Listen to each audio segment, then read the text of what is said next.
Hoy vamos a estar hablando rápidamente de cuando hacemos un análisis defensivo y tenemos que hacer video, algunas pautas para que sea un poquito más fácil hacer este análisis. Así lo que vamos a hacer es una pequeña, digamos, checklist de algunos ítems que podemos ir viendo y analizando para hacer este análisis defensivo un poquito más fácil. Mi objetivo con este video es obviamente poder simplificar el análisis de video de la defensa del rival, ¿no? Con la creación de una pequeña lista. Obviamente que esta lista tiene que ser modificada según las necesidades de cada entrenador. Obviamente que más alto es el nivel, mayor cantidad de ítems a analizar. Obviamente que esta lista nos debe simplificar el trabajo y no complicarlos, ¿no?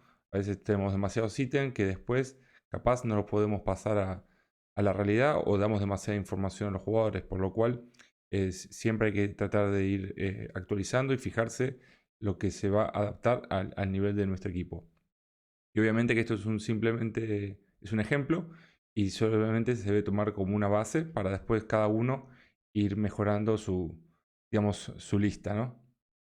A ver, algunas de las cositas que vamos a ir viendo es el perfil físico y técnico, la colocación de los jugadores y la sincronización entre ellos, las ayudas, las reacciones ante sistemáticas de ataque, comportamientos en situaciones especiales, patrón de desgaste y colaboración con el portero.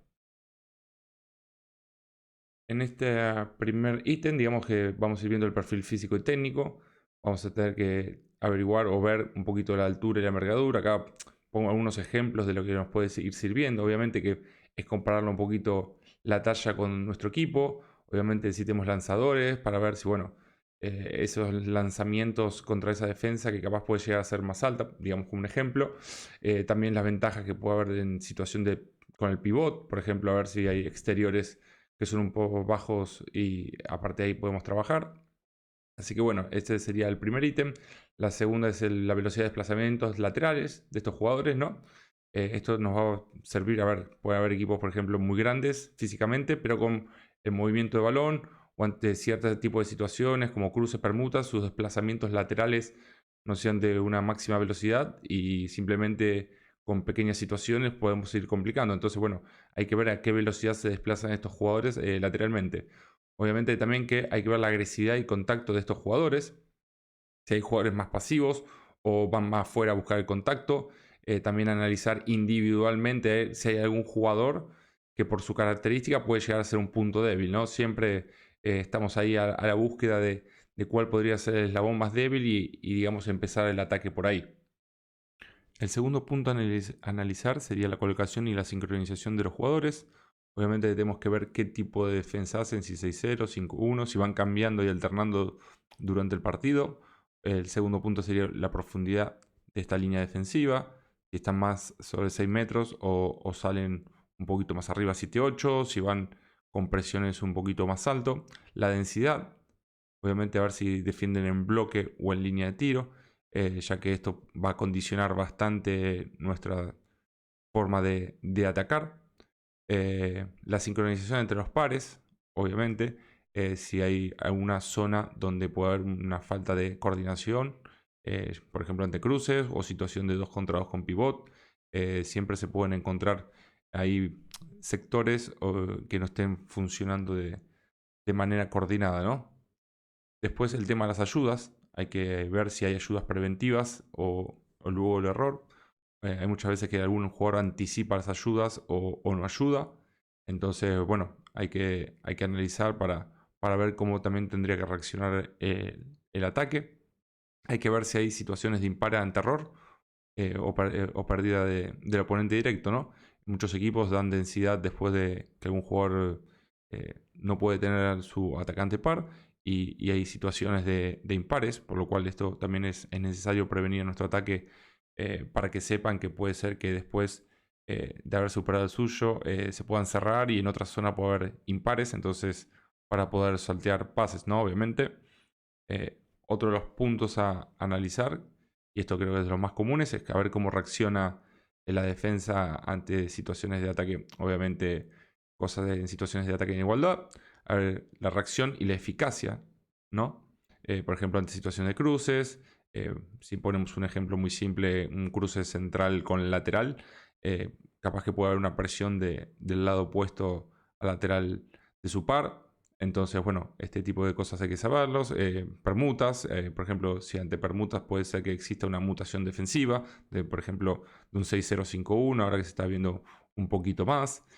Cómo actúan ante circulaciones de los dobles, cómo se adaptan a este tema del doble pivot, dan más densidad, se arman esas parejitas 2 contra 2 y que se crea un poco más de espacio en zona central. Y obviamente el tema de las combinaciones múltiples, ¿no? De lo que anteriormente hemos hablado.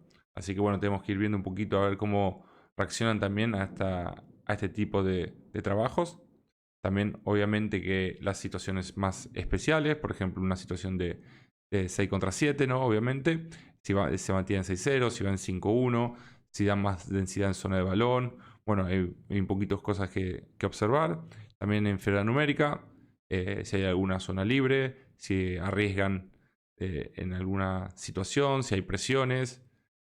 Bueno, es otro punto a tener en cuenta.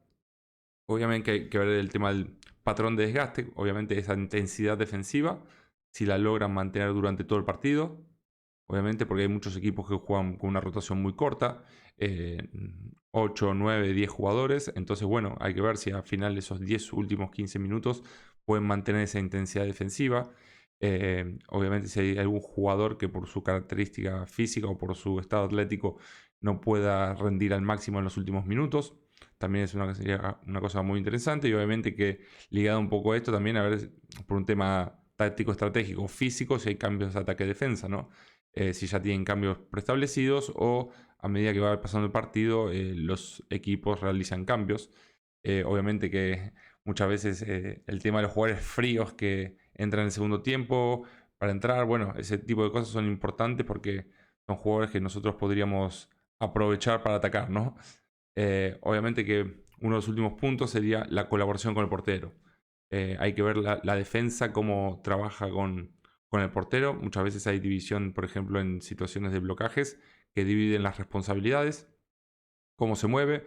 Obviamente observar si por un tema de portero o un tema defensivo ellos dejan libre alguna zona o arriesgan una zona. Por ejemplo, muchas veces hemos visto en zonas de extremos, sobre todo en categorías un poco más de base, o los lanzamientos entre 1 y 2.